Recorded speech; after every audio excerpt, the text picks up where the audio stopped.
Leo tutafakari Mwanzo sura ya 5. Nataka nipate kusoma aya 24. Mwanzo sura ya 5 aya 24 inasema, Henoko akaenda pamoja na Mungu, naye akatoweka, maana Mungu alimtwaa. Mungu alifanya nini? Alimtwaa. Henoko alifanya nini? Akaenda pamoja na Mungu.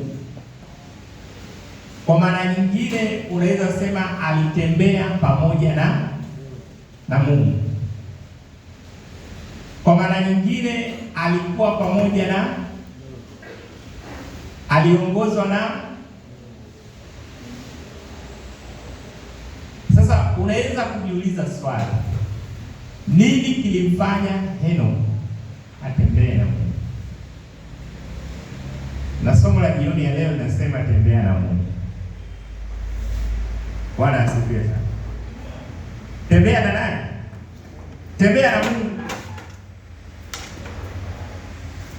Tembea na Mungu. Yes. Yaani usalama wako wewe mwanadamu ulioko katika sayari ya dunia, usalama wako ni kutembea na Mungu.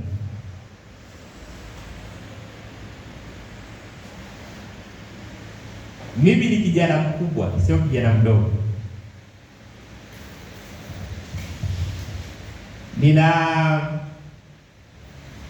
Nimekula chumvi na nimeona mengi, pengine wewe mengine hujayaona. Na katika haya ambayo nimeyaona kwa kusoma Biblia, neno la Mungu, na visa vya Qur'ani vingine, nimeona wote waliotembea na Mungu walifanikiwa katika maisha yao, kuanzia wadogo mpaka wakubwa.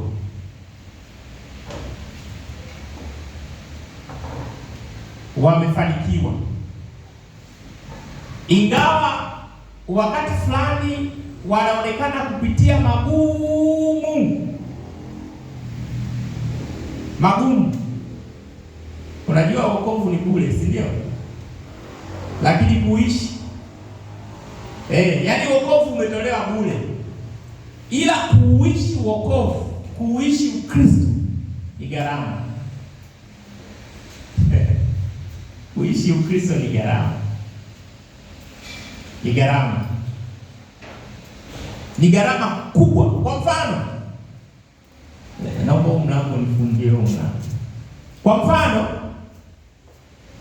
mshawahi kumsikia kuna kijana mmoja nadhani kutoka nchi za Afrika Magharibi. Yeye ni wale askari katika airport. Na hawa watu kama sio mwaminifu wanapata hela nyingi sana. Sasa ilitokea mzungu, wanasema, sasa mimi niseme tu kwa sasa, yaani niseme tu kwa mfano, zikaachwa $40,000 katika bei. $40,000. Unajua ni kiasi gani cha pesa hicho cha Tanzania? Si mamilioni ya mali. $40,000. Nimesema ni mfano, lakini sikuwa zaidi ya $40,000. Huyu mzungu amelisahau begi lake. Wale mkaa wa airport unasubiri nini?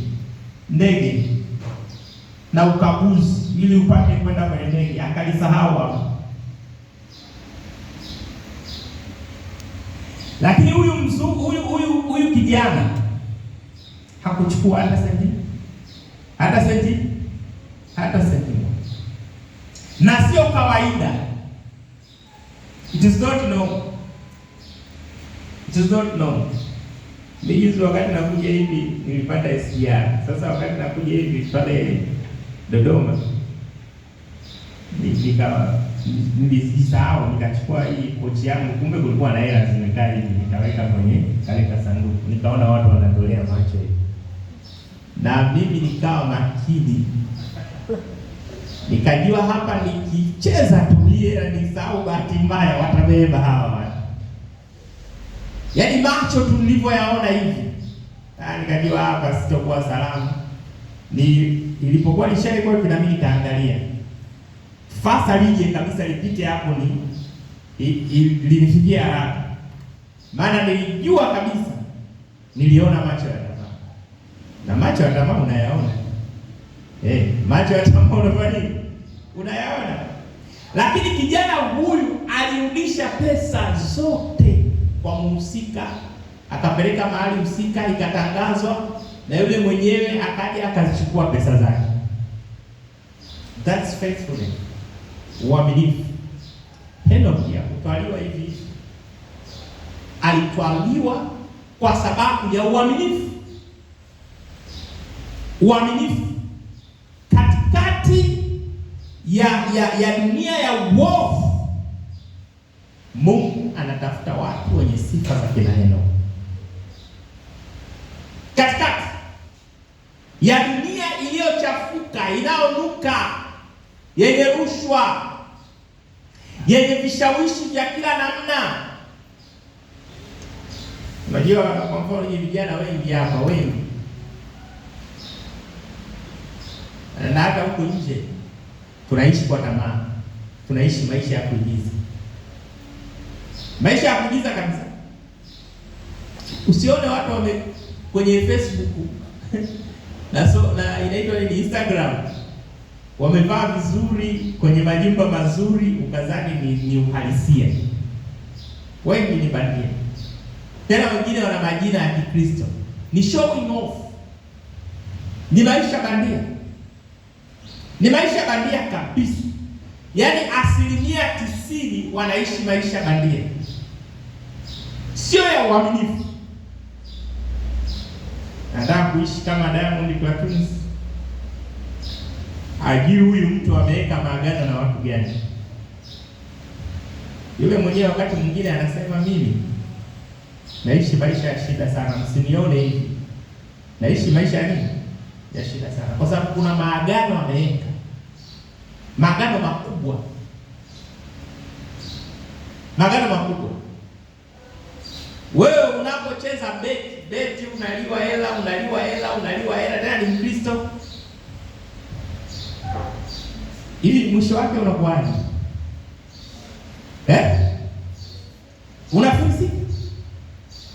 Unafilisika. Kama yule mchana asubuhi niwapatia mfano. Kwani wale wadada walikuwa wanapigania mwanaume ni nini? Kwani wasingeenda kumpiga mwanaume? Si watafuta pesa. Hawakwenda kumpiga huyu mwanaume kwa sababu mwanaume ana hela. Kwa wakimpiga watakosa nini? Wakaenda kupiga asiye na hela, mwanamke mwenzao, badala wangemprotect. Maana ambaye hakuwa mwaminifu, in fact ni mwanaume. Automatically na maana kwanza ana mke wake. Mungu anatafuta watu waaminifu. Vijana wangu, marafiki zangu, nawaambia asubuhi ya leo, simameni imara kwa waaminifu. Kuweni waaminifu. Hivi vitu vya duniani ni vya muda.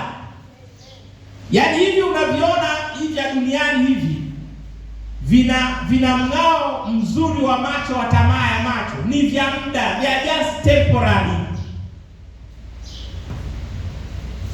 Muombe Mungu akusaidie uwe mwaminifu katika dunia hii ya uovu. Asubuhi nilikuwa na bishana na marafiki zangu fulani. Nikawaambia niongee ni maprofesa, mainjinia nilisoma nao, ila mimi ni mchungaji na mimi wananiita ni mchungaji wao. Tunajiita as allegiance kwa miaka mingi sana. Mimi ni mchungaji wao. Kwa hiyo tukawa tuna bishana na kuongea. Baadaye nikaambia ishi maisha kulingana na urefu wa kamba ya. Kama unakula bamia, kula bamia.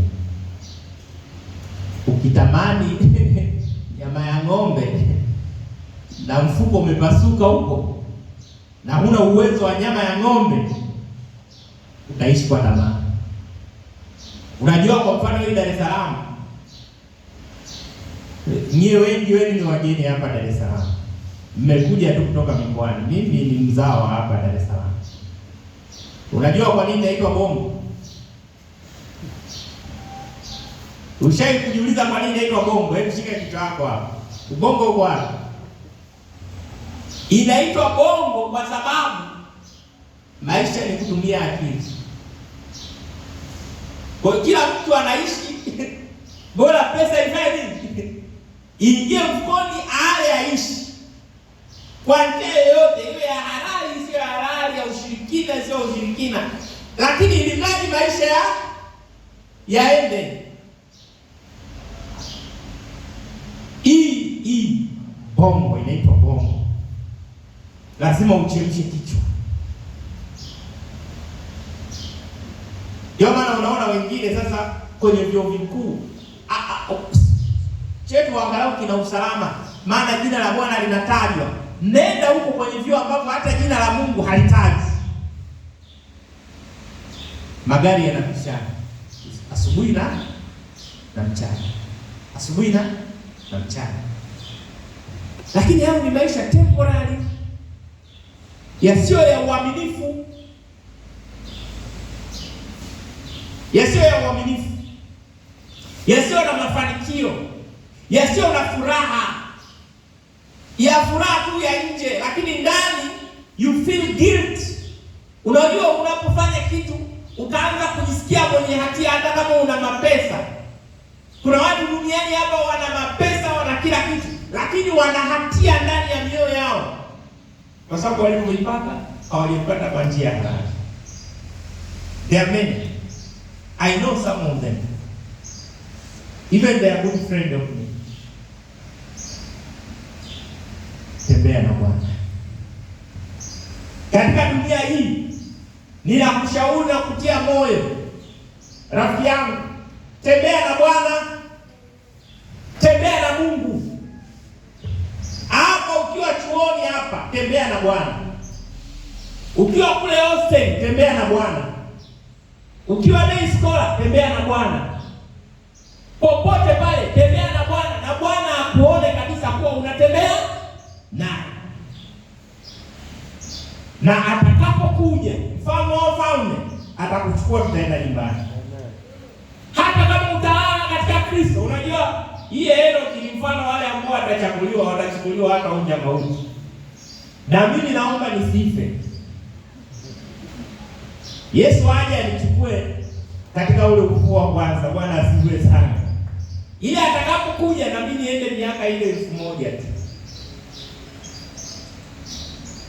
Kwa hiyo nawasihi kwa neema ya Bwana, ninyi vijana marafiki zangu, leo nimekuja na approach tofauti ya kwamba tembea na Mungu.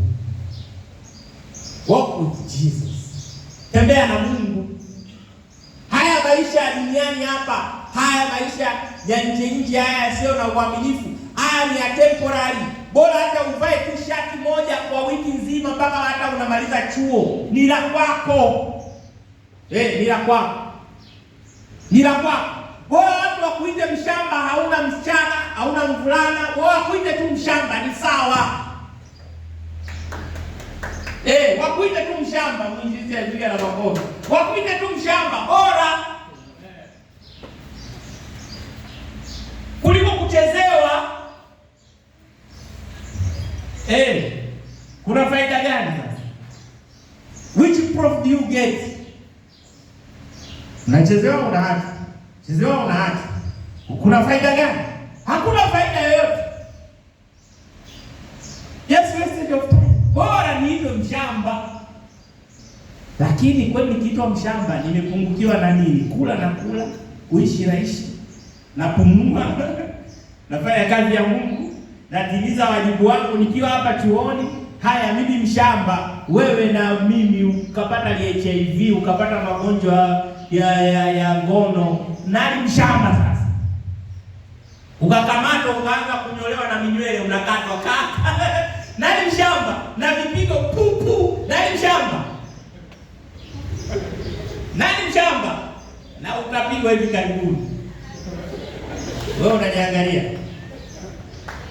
Unabii wangu sio ukatimia kwako. Sasa nani mshamba? Hata wakikuita una nywele kama za LNG White, sawa. Shida ni nini? Kwa nini utumie 20,000 ama 50,000 tena ya kuomba? Usiponitumia 50,000 ya kuweka nywele, sikupendi. Mwambie nenda zako takataka. Amen. Kama kuna msichana anakupigia eti, nitumie 50,000, kama mtumie sikupendi. Kwani mimi ni ATM? Nenda kama baba yako na mama yako. Amen. Pigeni makofi basi. Mimi baba yako na mama yako, mimi ni ATM. Mimi nasoma hapa. Bwana asifiwe sana. Mimi si ATM. Mimi si ATM. I'm not your ATM. Tena mwanamke anayekuomba pesa mfukuze haraka sana, hakupendi.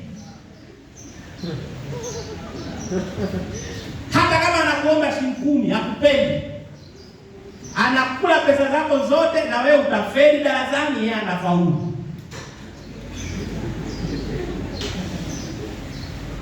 Hakupendi huyo. Wachana naye kabisa.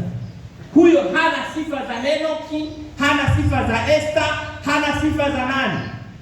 Za kina Danieli, hana sifa za kina Musa.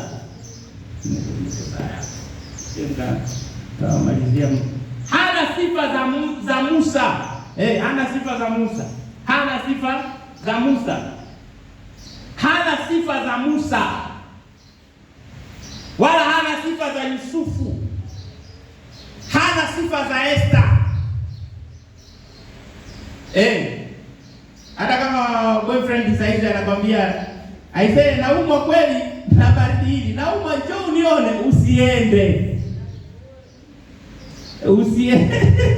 Hata kama ni wa kiroho kiasi gani, tena anatembea na Biblia, usiende.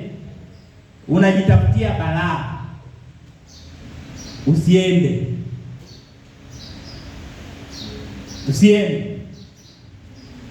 Bwana asifiwe sana. Yes. Usiende. Simama wewe, bora wakuite mshamba. Bora wakuite. Let them call you mshamba. Kwani mshamba nini? Mwambie mimi na wewe si tunakula bamia tu. Kuna shida gani? Tunakula tu pamoja vitu vile tu. Mimi na wewe tunavuta pumzi moja ambayo Mungu anaitoa.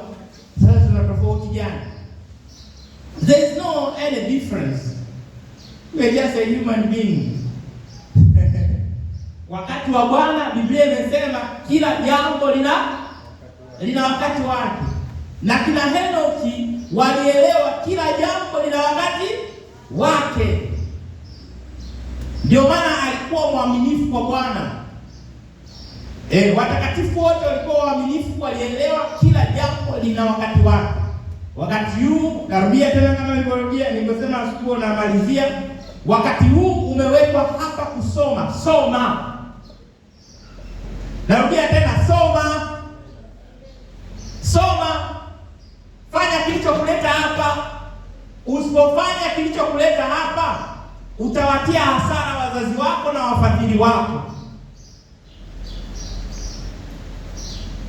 Fanya kilichokuleta hapa. Mimi sio mtu mwenye akili sana, lakini nikiwa mwanafunzi kama nyinyi, nilikuwa najitahidi nifanye vizuri darasani ili niendelee kupata scholarship, watu wanisaidie. Na kila semester nilikuwa natuma matokeo kwa wafadhili wangu. Na nilipokuwa nawatumia, wanasema wewe tunakujua wewe na unapata hivi VAD. Basi tunakusupport. Na hawakuacha kunisupport mpaka leo. Sasa nani atakusupport ukiwa unafeli?